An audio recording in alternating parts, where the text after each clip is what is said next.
Pada kesempatan ini kita Medina Residence Group mempersembahkan Malang Medina City dengan tagline Amazing Islamic Living. Oke, teman-teman, kalau kita jualan properti ya, kira-kira apa dulu yang ditanya oleh calon user kita? Lokasi. Yang kedua apa? Lokasi lagi. Yang ketiga apa? Lokasi lagi biasanya. Lokasinya di mana sih? Terus dekat sama apa aja? Terus dari sini berapa menit, dari sini berapa menit? Yang dekat situ fasilitasnya apa aja? Kemudian kira-kira potensi pengembangannya, potensi kenaikan harganya bagaimana? Nah, seperti itu kan ya? Oke, sekarang kita lihat dulu lokasi kita, kemudian potensinya apa, dan kira-kira bagaimana analisanya. Bapak Ibu rata-rata dari Malang semua ini ya? Ada yang dari luar Malang yang marketing? Tidak ada? Nah, berarti sudah paham kira-kira kalau saya tampilkan peta seperti ini ya? Ya, maaf Mas Arif, ada pointer kah? Maaf saya lupa menyiapkan. Baik, yang ini ada Exit Tol Singosari ya. Kemudian ada sumbu poros jalan Surabaya ke Malang. Kemudian dari Exit Tol Singosari menuju ke barat ya, berarti barat itu menuju ke Kota Batu yang kita kenal dengan Karangplosong mungkin ya. Nah, di situ ada Hawaii Water Park, ada pabrik Bentul, kemudian ada depo dan seterusnya. Next. Kemudian ada sekolah, ada kampus ITN 2 di dekat situ, ada warung warak, ada Al-Mahira IBS ya, ada kantor Balitas dan seterusnya. Nah, lokasi kita di sini. Next.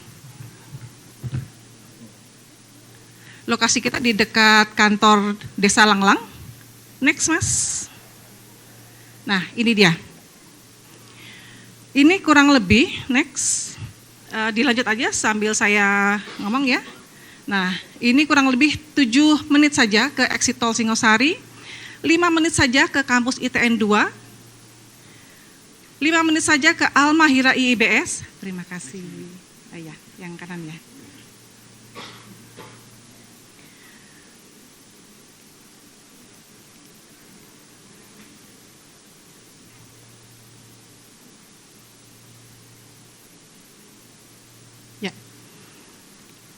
Kelihatan ya pointer saya? Oke. 15 menit saja ke Jatim Park 3, 30 menit saja ke Bandara Abdul Rahman Saleh, dan yang paling akan menjadi andalan bagi lokasi kita adalah bersebelahan dengan rencana KEK Singosari. Ada yang tahu KEK Singosari apa? Kawasan Ekonomi Khusus, nanti saya jelaskan setelah ini. Kemudian berada di dekat lokasi pembangunan kampus Polinema 2. Ada juga kampus Unisma 2. Itu kampus Unisma 2 itu master plan-nya sudah jadi. Kalau teman-teman browsing, itu sudah ada master plan-nya, ada videonya bagus sekali, dan itu lokasinya nggak jauh dari lokasi kita, ya, di Ngenep kalau saya tidak salah. Nah, kita tetangganya Ngenep, ya, tapi kita masuk ke lokasi kita itu melalui Ngenep, ya. Kemudian juga ada kampus UMM 4. Nah, coba saya jelaskan sedikit ya tentang KEK ya, karena ini penting sekali. Ini penting sekali ketika kita menjelaskan kepada calon user kita. Saya bacakan ya. KEK merupakan kawasan dengan batas tertentu dalam wilayah hukum NKRI yang ditetapkan untuk menyelenggarakan fungsi dengan manfaat perekonomian tertentu. Tujuan utama pengembangan KEK adalah untuk menciptakan pertumbuhan ekonomi, pemerataan pembangunan, dan peningkatan daya saing bangsa. Ya, jadi ini adalah proyek yang sangat prestisius. Ya, tidak semua provinsi memiliki program KEK ini. Di Jawa Timur ada 2, yaitu Gresik dan KEK Singosari. Yang lainnya mungkin ada di Batam, ada di mana lagi ya, ini ada kurang lebih 18 KEK di Indonesia, hanya 18, dan salah satunya di Singosari. Dan kita lokasinya MMC itu hampir nempel dengan rencana kawasan KEK ya. Jadi bisa kita bayangkan. Nah, ini adalah master plan KEK. Ini yang rencana kurang lebih 200 sekian hektar ya. Tapi yang sekarang disetujui kalau tidak salah yang 120 hektar yang ininya. Nah, ini. Gambarnya wow banget kan ya. Nah, ini adalah yang biru muda ini rencana kawasan KEK. Lokasi kita tuh nempel banget di sini.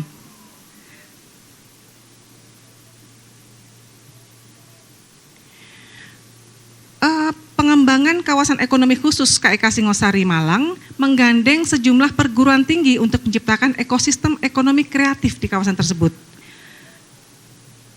Salah satu investor kita, Pak Ari Wijaya, kemarin sempat ikut meeting ya Pak Ari dengan Rektor UB, dan itu membicarakan masalah ini. Jadi UB akan mengambil sekian puluh hektar ya mungkin di sini bersama ITN kalau saya tidak salah, dan itu nanti juga menggandeng perguruan tinggi dari luar negeri. Jadi ini adalah kawasan pendidikan yang kalau sementara ini kawasan pendidikan itu kalau di Malang kan di daerah UB, daerah UNMU, daerah Unisma ya, sekitar di Noyo kayak gitu ya. Nah sekarang ini mulai bergeser memang. Trennya mulai bergeser karena di Noyo dan Tawang Agung itu sudah mulai crowded ya. Jadi kampus-kampus itu mulai bergeser dan bergesernya ke arah dekat lokasi kita. Bisa kita bayangkan bahwa ini akan menjadi sunrise property ya. Kita bayangkan kalau sekarang daerah UB itu begitu mahalnya lahannya ya, nggak ada lahan di bawah 5 juta tuh kayaknya nggak ada deh. Kita bayangkan nanti MMC sekian tahun ke depan akan menjadi seperti itu. Ya.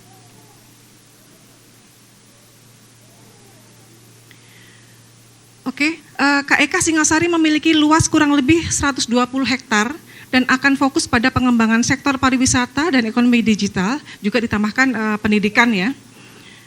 KEK Singosari diproyeksikan menarik investasi sebesar mencapai 11,9 triliun dan akan menyerap sekitar 6.800 tenaga kerja hingga tahun 2030. Bayangkan dulu ya, bagaimana akan berkembangnya nih daerah Singosari dan sekitarnya.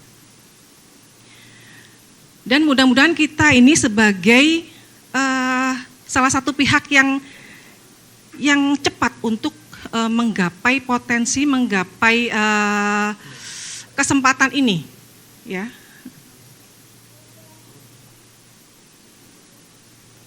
Nah, kita sekarang masuk ke segmen kita.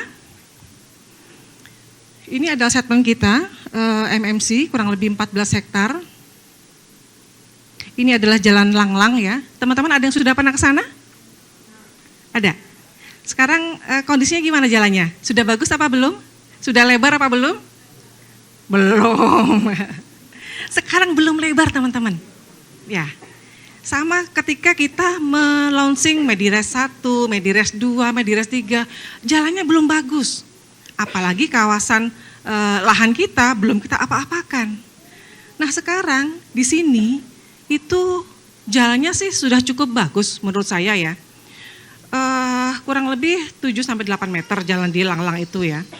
Tetapi jalan menuju ke lokasi kita kurang lebih 100 meter itu masih kecil dan masih tidak representatif.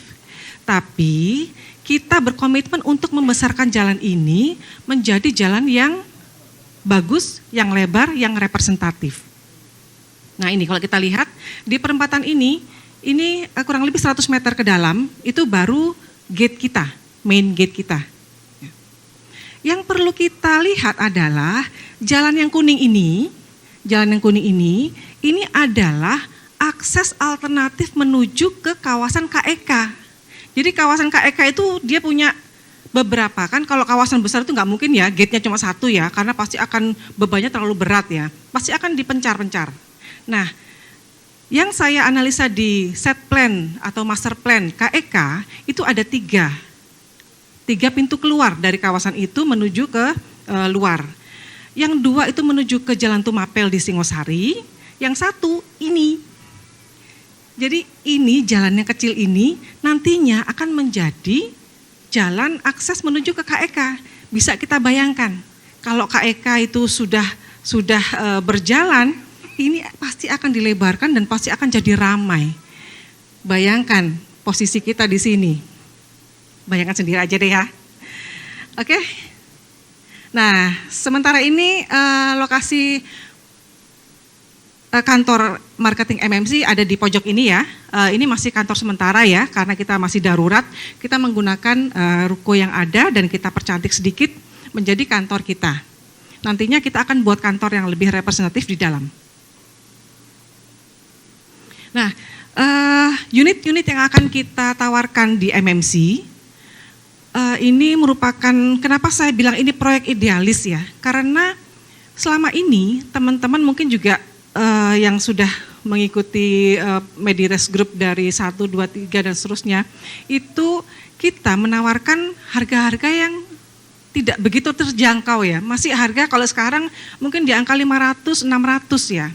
Nah ini masih banyak saudara-saudara kita di luar sana yang kepengen terbebas dari riba, yang kepengen akadnya itu akad yang syar'i, yang tidak ada akad batilnya, tapi mereka nggak kuat dengan cicilan yang kita tawarkan. Ya, kita cicilannya antara 4 sampai 5 juta ya. Itu banyak yang minta, Bu Nelly kok nggak ada sih yang cicilan 2 juta atau 2,5 juta gitu. Saya itu rasanya pengen banget bisa ya mewujudkan itu. Tapi kita menghitung cash flow itu tidak memungkinkan saat itu ya. Tetapi alhamdulillah dengan proyek ini kita mendapatkan lahan yang cukup terjangkau, walau bukan cukup terjangkau, ini ya, tapi kita mendapatkan lokasi yang cukup strategis dengan harga yang cukup terjangkau, sehingga kita bisa mengolah cash flow, sehingga kita bisa menawarkan tipe-tipe yang banyak orang membutuhkan, ya, tipe-tipe 30, tipe 36 dan seterusnya. Nah ini yang kita tawarkan adalah tipe 30 tanah 36, tipe 36 tanah 72 yang kuning ya. Kemudian yang biru ini tipe 50 tanah 72 juga, ini 2 lantai. Tipe 60 tanah 78 di Boulevard utama ya. Kemudian tipe 70 tanah 84, tipe Soho, tipe Ruko dan Villa. Ya. Jadi banyak macamnya ya, dari yang kecil sampai yang besar, dari yang murah sampai yang mahal itu ada insya Allah di sini. Nah ini kalau kita lihat fasum di MMC, kita lihat ini adalah main gate-nya yang tadi 100 meter dari perempatan ya. Ini main gate kita. Kita bayangkan main gate kita ini ya, bundaran tamannya ini aja itu radiusnya 10 meter. Jalannya ini di kanan kiri itu masing-masing 7 meter. Boulevard kita ini 16 meter row-nya. Masya Allah ya, belum pernah Medires punya kawasan yang wow banget kayak begini, yang amazing banget ya. Nah kemudian ini ada jembatan, karena di sana ada sungai kecil ya. Kita membuat jembatan nanti yang mudah-mudahan bisa ikonik ya. Kemudian ada pasar modern dan ruko. Jadi karena nanti kawasan kita ini ada sekitar 600 sampai 700-an unit, kita butuh pasar sendiri, kita butuh fasilitas-fasilitas sendiri ya. Sehingga kita nanti akan bisa menjadi kota mandiri yang dalam skala kecil, dalam skala mini ya. Ada taman dan arena berkuda, ada city walk dan food festival, ini untuk yang milenial ya.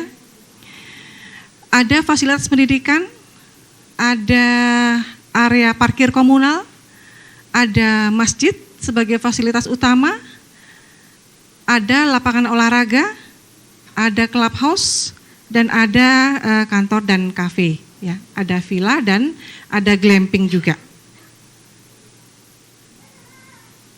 Oke. Nah, saya pengen menjelaskan sedikit tentang konsep dari fasilitas umum yang ada di MMC ya. Karena ini penting juga, ini menjadi salah satu andalan kita, salah satu yang akan kita jual kepada user-user kita. Ini adalah konsep masjidnya. Masjid ini ketika kita melalui boulevard ini, boulevard utama, setelah kita melewati boulevard dengan suasana yang begitu unik, dengan fasilitas di kanan kirinya yang juga begitu unik, ketika kita sampai di kawasan hunian utama, kita akan disambut oleh keberadaan masjid yang desainnya luar biasa. Nah, ini masjid kita. Nah, di depan masjid ini kita buat boulevard atau main road ya.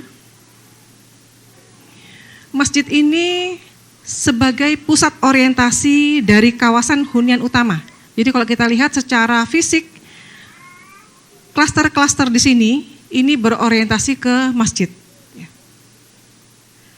Kemudian masjid ini secara fisik maupun secara sosial ya sebagai pusat orientasinya. Artinya apa? Secara fisik tadi mungkin jalan-jalannya, penataan bangunannya itu berorientasi ke masjid. Secara sosial, masjid ini akan menjadi pusat dari kegiatan dari warga MMC. Nah, ini kalau kita besarkan, masjid ini kiblatnya ke sana ya, ke barat ya. Kemudian masjid ini akan menjadi sumbu dari pengembangan kawasan hunian. Kemudian boulevard ini di depan masjid ini dengan simpul-simpul berupa taman, ini didesain berorientasi ke masjid. Nah, di sini ada pelataran, ada boulevard, ada beberapa jalan yang pada event-event tertentu seperti sholat Id itu bisa kita jadikan sebagai tempat sholat Id. Ya, jadi kita nggak perlu lagi nyari lapangan itu ya, kita cukup di sini. Nah, ini masjid kita. Siapa yang bilang ini nggak bagus? Bagus ya? Bagus banget. Mudah-mudahan ini bisa terwujud. Amin. Nah, ini kalau dari tampak samping. Nah, ini yang paling membuat saya merinding, teman-teman. Saya minta divisualisasikan kalau di boulevard ini menghadap ke masjid ada ribuan jamaah yang sedang sholat Id. Merinding nggak, teman-teman?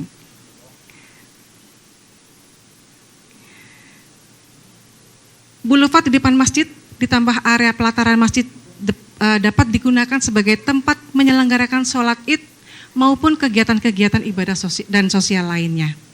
Kapasitas jamaah sholat Id ini bisa mencapai 1.500 jamaah. Nah, semoga kita yang terlibat dan berpartisipasi dalam proyek MMC ini, termasuk teman-teman semuanya, karyawan juga, Bapak Ibu investor juga, marketing, vendor-vendor, semua bisa mendapatkan balasan pahala jariah yang akan terus mengalir pahalanya selama masjid ini masih digunakan sebagai tempat bersujud. Masya Allah, amin. Allahu Akbar. Baik, selanjutnya fasum yang berikutnya yaitu gerbang atau main gate dari MMC. Nah, kita lihat begitu megahnya ya. Main gate ini terletak di rencana akses menuju ke KEK Singosari. Dengan taman yang luas, gerbang yang megah, dan jalan yang sangat lebar. Kemudian ada fasilitas lagi yaitu, nah lokasinya di sini ya, masih di main road, di boulevard utama. Ini ada ruko yang pelatarannya cukup luas ya. Ini kita jadikan konsep food festival ya, di mana kita bisa sebagai warga MMC kita bisa bersosialisasi di sini sambil menikmati makanan ya, sambil juga bisa berdakwah juga di sini atau memprospek user juga bisa di sini ya nanti ya. Kompleks pertokoan dengan pelataran yang luas dan pohon yang asri dengan style yang milenial abis menjadi ajang berkumpul dan bersosialisasi sambil bersantai dan kulineran. Nah, ini kan yang sekarang lagi orang senang banget ya.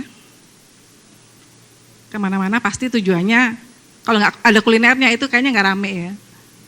Oke, fasilitas berikutnya adalah Medina Islamic School. Ya. Di dekat masjid akan kita alokasikan lahan untuk sekolah. Medina Islamic School berfasilitas modern dengan standar internasional, siap membantu buah hati Anda menjadi muslim yang tangguh, berprestasi, dan berakhlakul karimah.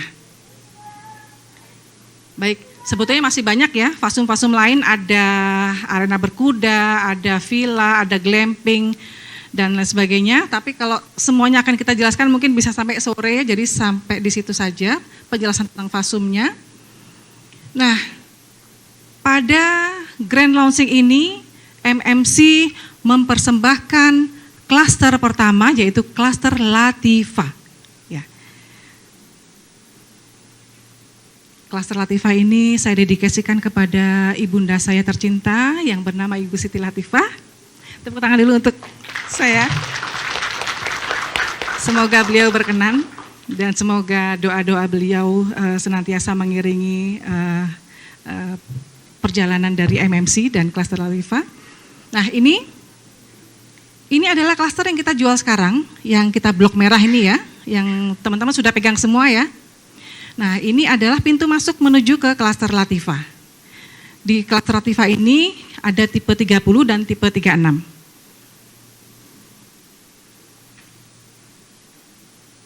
Ya, ini. Nah, di klaster Latifah ini yang kuning itu adalah tipe 36, tanahnya 72. Sedangkan yang ungu hanya sedikit ya di sini. Ini tipe 30, tanahnya 60 ya. Jadi jalannya ada yang 6 meter row-nya, ada yang 7 meter. Nah, nanti ini pasti akan berpengaruh kepada harga jualnya ya. Mungkin nanti teman-teman lihat daftar harganya. Ini sama-sama tipe 3672, tapi yang ini harganya sekian, yang ini harganya sekian ya. Itu mungkin karena posisinya. Posisinya mungkin strategis, atau mungkin jalannya lebih lebar, atau mungkin dia berhadapan-hadapan, atau yang satu sisi itu juga beda ya nanti ya. Oke. Nah, sekarang kita masuk ke konsep bangunannya. Ya. Sebagaimana kita ketahui, pandemi yang berkepanjangan kemarin selama 2 tahun lebih ya, mengakibatkan perubahan perilaku yang cukup signifikan, yaitu membentuk satu perilaku baru, yaitu new normal ya. Di mana saat ini hidup sehat terhindar dari penularan COVID itu menjadi lifestyle ya. Melakukan banyak hal dari rumah menjadi suatu keharusan ya. Mulai dari WFH, online meeting ya, belanja dan berobat online, bahkan hiburan pun sekarang sudah memungkinkan untuk dilakukan di rumah ya. Jadi rumah kita harapannya adalah rumah yang juga bersifat rekreatif ya. Nah, kita menghadirkan denah tipe 36 ini. Bapak, Ibu atau teman-teman yang sudah sering jual tipe 36 ada? Yang sudah sering menjual tipe 36? Enggak ada ya? Ada. Gimana Pak? Kira-kira tipe 36 itu seperti apa sih Pak? 2 kamar, 1 kamar mandi, terus? Ada dapurnya enggak Pak? Dapur biasanya enggak ada teman-teman. Terus ada ruang makannya enggak? Ruang makannya enggak ada. Nah, di kita menyediakan ruang yang wow banget. Jadi dengan adanya pandemi, sekarang kriteria terhadap rumah itu sudah mulai bergeser ya. Rumah yang diinginkan user itu sekarang adalah rumah yang sehat. Yang pertama mengutamakan kesehatan dulu. Artinya apa? Kalau dulu rumah yang jendelanya tuh nggak ada jendelanya bahkan mungkin ya, atau dapur atau kamar mandinya tuh nggak ada bukaannya, itu nggak apa-apa, oke-oke saja. Tapi kalau sekarang kenyamanan, kesehatan itu menjadi prioritas utama. Rumah yang sehat, yang mengadopsi kebiasaan baru pasca pandemi, yang mampu memberikan kenyamanan terhadap banyak aktivitas yang dilakukan di rumah. Jadi karena kita dalam setelah masa pandemi ini akhirnya kita sering melakukan pekerjaan di rumah, maka apa yang kita lakukan di rumah itu harus nyaman, karena kalau enggak jadi boring banget ya. Rumah kita udah kecil, nggak nyaman, padahal kita sehari itu bisa mungkin sampai sekian belas jam, bahkan mungkin hampir 20 jam gitu ya, pasti bosen banget. Apalagi kalau tipe 36 yang kecil banget ya. Jadi kita di sini menciptakan satu konsep rumah tipe 36 tapi yang oke banget, yang amazing banget. Ya, kita sebut dengan healing architecture with inner garden. Ya, jadi kita di rumah sekecil ini masih ada gitu konsep healingnya. Ya, dengan membuat satu taman kecil di sini. Ya, jadi taman ini cahaya dan sirkulasi udara itu bisa maksimal di dalam rumah ini. Nah, kita lihat di perspektifnya. Taman ini, taman inner garden ini bisa kita manfaatkan menjadi ruang makan atau ruang duduk-duduk atau ruang santai. Atasnya bisa kita tambahin kanopi yang transparan mungkin, di mana cahaya bisa masuk dan udara pun masih bisa masuk. Ini jadi tempat yang oke banget ya.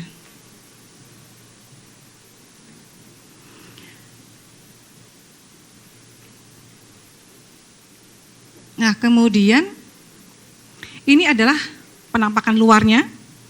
Cantik apa cantik? Cantik ya. Walaupun tipe 36 tapi kita membuat satu desain yang gak biasa gitu ya. Dalamnya enak, luarnya juga cantik, yang catching juga ya. Nah, kemudian selain tipe 36, kita juga menghadirkan tipe yang lebih kecil. Jadi sama dengan konsep yang tipe 36 tadi, ini versi kecilnya, versi agak kecilnya. Kalau yang tadi kamarnya ukurnya 3 kali 2,5, kalau sekarang ukurannya 2,5 kali 2,5. Tapi cukup loh itu, ya. Kalau kita punya kamar tempat tidur, lemari dan meja itu masih lumayan enak lah. Ya. Masih ada carportnya, masih ada ruang tamunya, masih ada dapurnya, masih punya ruang belakang untuk cuci jemur ya, lengkap deh pokoknya, walaupun tipe 30. Nah, ini penampakannya.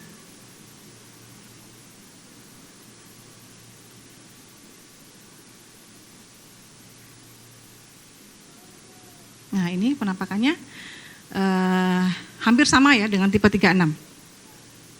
Oke, nah sekarang teman-teman kalau jualan ditanya nggak sama usernya, speknya apa? Tahu spek ya? Speknya tuh biasanya gitu-gitu aja ya. Kalau tipe 30 itu ada nggak teman-teman pernah jualan tipe 30 atau 36 yang kusennya aluminium? Ada Bapak? Apa kusennya? Biasanya kayu dan itu gampang keropos. Saya tuh pernah ya jalan-jalan ke proyek teman-teman yang FLPP gitu ya. Waduh, kusennya itu yang gampang keropos, kemudian batanya itu yang kalau jatuh aja udah prul gitu ya. Di Medina Residen, di MMC tidak ada yang seperti itu, insya Allah. Kita kusennya pakai aluminium, ya, walaupun aluminium yang agak kecil ya. Kemudian ada nggak tipe 30, tipe 36 yang lantainya granit 60-60? Nggak ada. Baru ada di MMC. Kemudian ada nggak yang tipe 30 dinding kamar mandinya itu sampai full sampai ke plafon? Nggak ada. Biasanya tipe 30 itu kamar mandinya cuma dicat aja. Cat kolam itu udah cuma gitu aja. Kalau kita kasih keramik full sampai ke plafon. Kloset duduk. Kemudian dapurnya, udahlah dapurnya ada, udah gitu kita kasih meja beton dan keramik serta kitchen sink. Jadi Masya Allah ini luar biasa banget. Ya. Ini bocoran aja buat teman-teman ya. Memang kita tidak mengambil margin yang tipis-tipis banget. Di sini kita mengambil margin tipis banget. Karena memang di sini adalah ada idealisme kita untuk membantu saudara-saudara kita yang membutuhkan, yang mereka benar-benar tidak bisa, kalau beli rumah itu tidak KPR ya. Jadi ini benar-benar kita ada sosialnya, ada subsidi silang di sini. Jadi di sini tipe 30 dan tipe 36 ini kenapa kita launching pertama? Karena memang sasaran kita adalah orang-orang yang dia hanya melihat harga. Jadi fasilitasnya belum ada pun mereka sudah oke, saya beli di situ. Tapi teman-teman kan tahu ya, kredibilitas dari Medires Group ya. Kalau kita bilang begini ya insya Allah seperti itu yang akan kita wujudkan. Ya. Jadi ini memang harga yang benar-benar amazing. Tipenya juga benar-benar amazing. Nah, kabar baiknya di grand launching ini kita akan launching unit-unit yang promo. Ya. Tapi nggak bisa banyak-banyak ya teman-teman ya, mohon maaf. Hanya 2 unit saja di tipe 30, ini untuk yang cash. Yang tadinya harga cashnya 234 juta, kita diskon jadi 199 juta saja. Tipe 60 untuk yang kredit kita berikan kuota hanya 4 unit saja. Yang tadinya 315 menjadi 288 juta.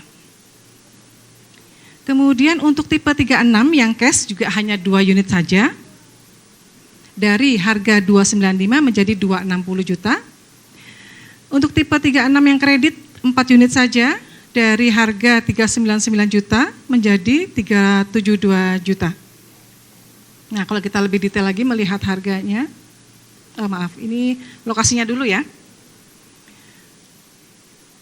Nah, ini yang kuning adalah tipe 36 standar ya. Sedangkan yang kuning lebih tua, ini adalah tipe-tipe promo kita. Jadi mohon maaf, teman-teman kalau ada usernya yang aku pengen tipe promo tapi jangan di situ, aku maunya di depan sini gitu ya. Mohon maaf masih belum bisa ya. Karena ini memang benar-benar ini marginnya hampir tidak ada ini marginnya. Ini benar-benar untuk untuk supaya teman-teman bisa lebih cepat sold out-nya. Nah, tipe 30 yang promo, yang ungu, yang tua ya. Jadi dia belakang-belakangan antara promo tipe 30 dan tipe 36. Oke, kemudian skema pembayaran cash. Tadi kan harga tipe 30 itu standarnya adalah 234 ya. 234. Kemudian untuk promo ini menjadi 199. Jadi selisihnya 35 juta. Jadi teman-teman kalau jual di yang promo, ini ada selisih 35 juta dari harga standar. Kuotanya hanya 2 unit. Kemudian untuk tipe 36-nya dari harga 295 menjadi 260, ini juga kita diskon 35 juta. Sama diskonnya ya. Dan kuotanya juga 2 unit saja. Ini sudah habis apa belum Bu Heni? Kuota untuk cashnya? Masih ada ya? Masih ada untuk cashnya. Tapi kalau untuk kredit kayaknya nggak tahu saya. Nah, untuk yang skema pembayaran kredit, untuk tipe 30 ya, tadinya kan harga 315. DP 1, 2, dan 3 masing-masing 25 juta. Angsuran di tahun pertama dan kedua 2,5, angsuran berikutnya juga 2,5 sama ya, selama 8 tahun. Nah, untuk promonya, itu promonya kita breakdown di DP 1, 2, dan 3. Jadi yang tadinya 25 menjadi 20. Ini juga begitu, DP 3 juga begitu. Nah, untuk angsurannya di 2 tahun pertama itu jadi 2 juta saja. Nanti di tahun ketiga menjadi 2,5 standar ya. Jadi total promonya, total diskonnya itu 27 juta. Ya. Kemudian untuk tipe 3672 dari harga 399 menjadi 372, hampir sama polanya seperti yang tipe 30 ya. Kalau tadinya DP 1, 2, dan 3 ini 35 juta, angsurannya 3,5 juta, maka untuk promonya DP 1, 2, dan 3 kita kurangi, kita diskon jadi 5 juta jadi 30. Kemudian angsuran di 2 tahun pertama 3 juta saja. Sedangkan angsuran di tahun ketiga dan seterusnya sampai lunas itu 3,5 standar ya. Jadi kalau kita total diskonnya juga 27 juta. Tapi teman-teman masih ada diskon lagi. Kalau early bird ya, kalau teman-teman bisa meng-closingkan sebelum customer gathering ya Bu Heni ya, sebelum customer gathering itu masih mendapatkan early bird. Jadi kalau yang cash itu masih mendapatkan potongan 10 juta lagi, kalau yang kredit masih mendapatkan potongan 5 juta lagi. Enak apa enak? Enak. Teman-teman sudah familiar ya dengan skema pembayaran kredit kita? DP 1, 2, 3 angsuran, sudah ya? Ya. DP 1 ini dibayarkan ketika lolos verifikasi. DP 2 dibayarkan ketika saat tiba giliran pembangunan. Maaf kepencet. Mohon maaf kepencet Mas Panitia. Apa tadi? DP 1 ketika lolos verifikasi. DP 2 ketika tiba giliran pembangunan. DP ketiga ketika serah terima. Kenapa kok ada DP 2 dan ketiga? Yang pertama adalah gini. Biasanya memang kalau kita membeli suatu properti, itu kalau kita KPR ke bank ya, DP-nya itu kurang lebih di 30%. Ya. Cuman DP 30% ini banyak yang masih keberatan ya. Kalau teman-teman lihat mungkin ada iklan DP 10% atau DP 5%. Itu benar apa benar? Yang saya sering dengar cerita dari teman-teman yang KPR ya, itu 10% oke lah ya, 10%. Anggap aja misalkan kita beli 500 juta harganya, kemudian DP 10% berarti 50 ya. Udah nih kita kasih 50 juta ke developer. Habis itu ketika pengajuan ke bank, ternyata dari banknya setelah diverifikasi, setelah dilihat-lihat, dianalisa keuangannya, oh Bapak ini nggak bisa, plafonnya, berarti kan kalau tadi 50 juta 10%, berarti yang harus di plafon kreditnya kan 450 juta ya, 450 juta. Nah alasannya si bank, Bapak,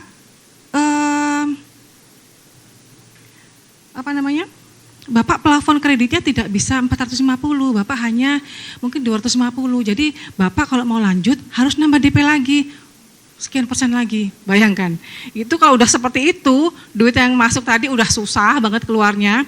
Kita mau nurutin banknya harus nambah sekian persen lagi, aduh dari mana ini utang lagi ya kayak gitu ya. Mohon maaf ya yang backgroundnya mungkin masih ada yang bank. Banyak cerita seperti itu ya. Nah kemudian kenapa kok ada DP 2, DP 3, kita total DP-nya memang 30%, tapi itu kita breakdown ke dalam 3 waktu ya. Di mana 3 waktu ini yang DP pertama adalah di awal, DP kedua ini tergantung dari jadwal pembangunan. Jadi kita punya jadwal pembangunan. Ini yang membedakan kita dengan properti syariah yang lain ya. Kalau properti syariah yang lain biasanya begitu DP, nanti STB sekian bulan, mungkin 2 tahun atau 3 tahun kayak gitu ya. Jadi nggak ngelihat lagi jadwal pembangunannya. Kalau kita tidak, ya. Kita jualannya bareng-bareng, kemudian kita mengatur jadwal pembangunannya. Ini sebetulnya sebenarnya agak bocoran aja ya. Properti syariah itu kan kita tanpa modal dari bank ya, kita mungkin mendapatkan bantuan dari investor ya, support dari investor, tetapi tidak bisa terlalu banyak ya. Bayangkan kalau developer itu modal tanahnya untuk 1 hektar saja, misalkan harga beli tanah 1 hektar itu 1 juta per meter persegi ya, berarti kita butuh dana 10 M kurang lebih hanya untuk beli tanahnya saja. Nah kalau properti syariah, developer seperti saya ya, yang nggak punya duit, dari mana saya dapat uang 10 M itu? Tetapi saya punya cita-cita, saya punya visi misi, pokoknya harus bisa ini, harus bisa. Akhirnya kita utak-utak lah cash flow itu, sehingga akhirnya dengan kita modal yang tidak terlalu besar, dengan angsuran yang bisa terjangkau oleh user kita, waktunya juga cukup bersahabat, ini tetap bisa mewujudkan properti itu sendiri tanpa bantuan dari bank. Nah, akhirnya kita buatlah skema, kita tidak membangun secara serentak, tetapi kita membangun secara ada jadwalnya. Ini keuntungannya juga, ketika kita membangun ada jadwalnya, itu pembangunannya jadi rapi ya, kayak di Medires 3 ya misalkan. Kita jadwal bangunnya yang depan dulu, dari barat sampai ke timur. Setelah itu baru masuk ke belakang dari timur sampai ke barat. Akhirnya yang depan ini jadi rapi gitu ya. Ini juga bisa menjadi daya jual kita. Itu ya kenapa kok ada DP 1, 2, dan 3. Jadi nanti teman-teman usernya, kapan DP 2-nya? Ini pasti ada pertanyaan seperti itu ya. Kapan DP 2-nya? Kalau DP 1 kan udah tahu semua di awal. DP 2-nya kapan? Ya itu tergantung dari unit yang teman-teman pilih, yang user-user teman-teman pilih. Ya. Kalau dia milihnya yang jadwal pembangunan cepat, ya berarti dia DP 2-nya harus cepat gitu ya. Nah, ini kita membuat jadwal pembangunan seperti ini. Ya, kita start dari yang ujung atas ya. Ini akan kita bangun di Agustus 2023. Jadi sekarang kan kita proses penjualan ya. Ini kita masih, ini mungkin jadi pertanyaan teman-teman juga ya. Kita saat ini masih proses perizinan. Tapi alhamdulillah perizinan itu kan banyak ya, dari KKPR, kemudian ada izin set plan, ada IMB ya, baru nanti splitting dan seterusnya. Kita KKPR alhamdulillah sudah keluar. Saat ini kita akan mengajukan proses berikutnya yaitu set plan ya. Nah, setelah set plan keluar baru kita IMB ya. Jadi IMB ini kita paskan, kira-kira nih di Agustus mudah-mudahan IMB kita sudah keluar. Ini kita mulai membangun di sini ya. Di Agustus 2023. Nah, di awal-awal di 6 bulan pertama kita membangun hanya 3 unit dulu ya, sambil mengatur cash flow dulu. Nah, ini kita berjalan ke sini, ini di bulan Mei, kemudian ini di bulan Juni 2024, ini di bulan Agustus 2024 dan seterusnya. Jadi berjalan ya dia progresnya. Nah, yang paling depan itu yang belakangan kalau di sini. Nah, seperti ini. Jadi startnya di Agustus 2023, mudah-mudahan harapannya nanti terakhir pembangunan itu di September 2025. Jadi rentang waktunya kurang lebih 2 tahun. Ya. Nah, sekarang kita coba simulasikan ya. Misalkan kita ada user yang milih di B12. Ya. B12 ini non promo ya, karena dia di sini ya, kuning muda. Tipenya 36, tanahnya tapi 100 dia, karena di pojok ya, yang ini ya, yang pojok. Jadi ada kelebihan tanah. Harga cashnya 361 juta. Ya. Harga kreditnya 491. Dibangun di bulan Juni 2025. Ya, betul ya. Ini di Juni 2025. Oke. Kemudian, nah DP 1-nya kapan? DP 1 35 juta, itu di Januari 2023. Atau mungkin kalau memang sudah oke, kita verifikasi bisa di Desember ya. Kemudian DP 2-nya kapan? Yaitu 1 bulan sebelum jadwal bangunnya. Kalau jadwal bangunnya Juni, berarti dia harus menyiapkan DP 2 di bulan Mei 2025. Nah, kemudian DP 3-nya kapan? Yaitu kurang lebih 6 bulan sampai 8 bulan setelah DP 2. Ya. Nah, jadi dari sini teman-teman juga bisa mengarahkan ke usernya. Kalau usernya memang ada DP 2 di bulan ini, monggo silakan diambil. Tapi kalau misalkan ternyata di bulan ini kayaknya belum ada deh DP 2-nya, ya cari yang agak mundur sedikit. Gitu ya. Atau kalau misalkan nggak masalah DP 1, 2, 3 mau sekarang juga bisa, cari yang cepat juga oke, nggak apa-apa gitu ya. Nah, kita coba simulasi yang kedua. Misalkan user kita memilih C36. C36 itu yang ini ya. Nah, C36 ini promo. Ya, betul ya, promo. Cashnya 199, kreditnya 288, dibangun di bulan Agustus 2023, berarti awal-awal ya ini ya. Ini awal banget ya. Jadi DP 1 dia di Januari, DP 2 di bulan Juli 2023, DP 3 di Januari 2024. Jadi jaraknya dekat-dekat nih. Jaraknya dekat-dekat tapi dia serah terima juga dekat ya. Jadi pastikan bahwa user kita bisa memenuhi DP 2, DP 3 sesuai dengan waktunya. Oke. Kayaknya udah pada lemes semua. Saya sudahi dulu sampai di sini. Jazakumullah khairan kasiran. Selamat berjuang, selamat mengedukasi masyarakat, selamat berdakwah. Assalamualaikum warahmatullahi wabarakatuh.